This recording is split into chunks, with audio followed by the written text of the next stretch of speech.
আমাৰ গোটেই ভাৰতবৰ্ষখন বাহিৰৰ মানুহক দি দিছে। আপোনালোকে সকলোৱে জানে যে আগতে আমি বজাৰখন কৰিছিলোঁ ওচৰৰ দোকান এখনৰ পৰা, আজিকালি গোটেই বজাৰখন কৰি দিয়ে অনলাইনে। আজি ফ্লিপকাৰ্টে হওক বা আমাজন কোম্পানীয়ে হওক বা অন্য কোম্পানীবিলাকে অসমৰ গোটেই বজাৰখন দখল কৰি ল'লে। তাৰমানে বিজেপি হ'ল এনেকুৱা কৰ্পৰেট শক্তিবিলাকৰ দালাল। তেওঁলোকে এই কোম্পানীবিলাকক গোটেই দেশৰ সম্পদ দি বজাৰখন দি দেশৰ মানুহক কেৱল কোম্পানীবিলাকৰ লেবাৰ কৰিবৰ কাৰণে চেষ্টা কৰে। এয়াই হ'ল বিজেপিৰ প্ৰকৃত চৰিত্ৰ। এতিয়া আমি দেখিবলৈ পাইছোঁ যে অসমীয়া মানুহৰ এটা অন্যতম প্ৰধান উৎসই হ'ল জীৱিকাৰ উৎস হ'ল গাহৰি।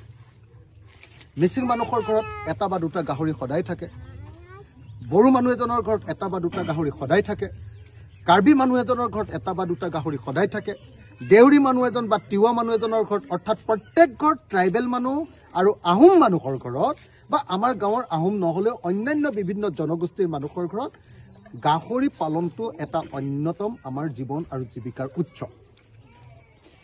এতিয়া সেই গাহৰি পালন আকৌ আমাৰ অসমৰ ভিতৰতে আকৌ কিছুমান ল'ৰা ওলাইছে যি প্ৰফেচনেলি গাহৰি পালন কৰে। সেইবিলাকৰ ওপৰত মাধমাৰ দিবৰ কাৰণে আগতে পাঞ্জাৱৰ পৰা বা অন্য হাৰিয়ানাৰ পৰা গাহৰি আনি আছিলে। এইবাৰতো বিজেপিয়ে কমপ্লিটলি আপোনাৰ থাইলেণ্ডৰ পৰা গাহৰি ইয়াত পুহিবৰ কাৰণে কোম্পানী আনি আমাৰ সমগ্ৰ অসমীয়া সমাজখনৰ অৰ্থনৈতিক যিটো আধাৰ, সেই আধাৰটোক নাইকিয়া কৰি পেলাব গৈছে। যেনেকৈ গৰু পুহি আমি চলোঁ, গৰু এটা বিক্ৰী কৰি আমাৰ ছোৱালীজনী বিয়া তুলনি বিয়া পাতোঁ, গৰু এটা বিক্ৰী কৰি যেনেকৈ আমাৰ মেট্ৰিক পৰীক্ষাটো দিয়াওঁ, গৰু এটা বিক্ৰী কৰি গৰু এহাল বিক্ৰী কৰি যেনেকৈ মা বা দেউতাৰ বেমাৰৰ চিকিৎসা কৰোঁ, এইটো হ'ল আমাৰ অৰ্থনীতিৰ এটা ডাঙৰ সম্বল। সেই সম্বলটোক এতিয়া আমাৰ হাতৰ পৰা কাঢ়ি লৈ গ'ল, গৰুটো বিক্ৰী কৰিব নোৱাৰা পৰিস্থিতি কৰি দিলে।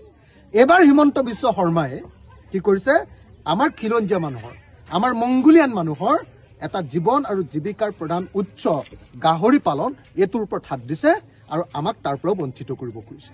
গতিকে আমি বিজেপিক পৰাভূত কৰিব লাগে।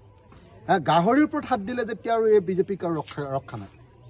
গাহৰিৰ ওপৰত হাত দিলে মইতো কৈয়ে দিছিলোঁ আপোনালোকক, আমাৰ গাহৰিত হাত দিয়ক, তেতিয়া আৰু হিমন্তক এৰি দিয়া নহ'ব। এতিয়া গাহৰিত হাত দিছে যেতিয়া এৰি দিয়া নহ'ব, কোনো থাইলেণ্ডৰ গাহৰি ইয়াত পুহিবহি নালাগে। তো আমাৰ ইয়াৰ মানুহে গাহৰি পুহি ইয়াৰ পৰা ৰপ্তানি কৰক।